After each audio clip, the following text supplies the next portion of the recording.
Jerzy Kośnik, historia jednej fotografii. W 1981 roku byłem fotografem tygodnika Film i społecznym fotografem regionu Mazowsze Solidarności. To jest rok apogeum karnawału Solidarności.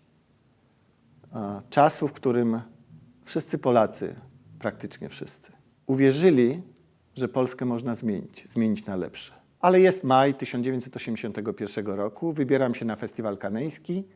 Jadąc tam wziąłem ze sobą plik znaczków Solidarności. Jedna z normalnych takich moich służbowych relacji polegała na tym, że byłem na konferencjach prasowych i fotografowałem w trakcie gwiazdy. I odbywała się akurat konferencja prasowa filmu Listonosz dzwoni 2 razy, w którym główne role grali Jack Nicholson i Jessica Lange. Przesłuchując się konferencji, doszedłem do wniosku, że zadam Jackowi pytanie, które zabrzmiało trochę dziwnie w tym towarzystwie. Pytanie brzmiało: Jack, czy lubisz Solidarność? Zapadła cisza. Poproszono mnie o powtórzenie jeszcze raz pytania, więc wyjawiłem, czy lubisz Solidarność, Polski Związek Zawodowy. I dla wyjaśnienia powodu pytania dodałem, że jestem z Polski. I wtedy Jack się uśmiechnął i powiedział: tak, lubię. To był dla mnie powód do tego, żeby pod koniec konferencji prasowej podejść do Jacka i wręczyć mu znaczek. Ale nawet w najśmielszych myślach nie przewidywałem, że Jack założy ten znaczek. A on na moich oczach, i oczywiście przy moim udziale fotografującego natychmiast, zakłada ten znaczek, co widać zresztą na zdjęciu, w którym Jessica Lange patrzy na to ze zdziwieniem dużym. Przyjechałem do Polski, byłem szczęśliwy, bo widziałem oczywiście oczyma wyobraźni to zdjęcie na okładce tygodnika Film.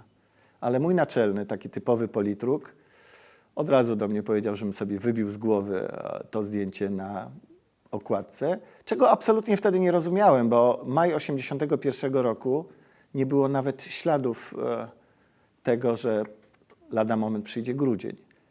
Ale cóż się okazało, losy są przewrotne.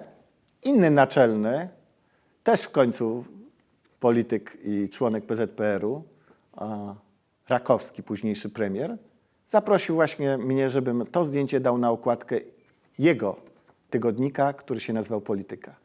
I w ten sposób, na złość mojemu naczelnemu, ukazało się to zdjęcie na okładce Polityki. Rozpoczął się stan wojenny w grudniu, weryfikacja dziennikarzy.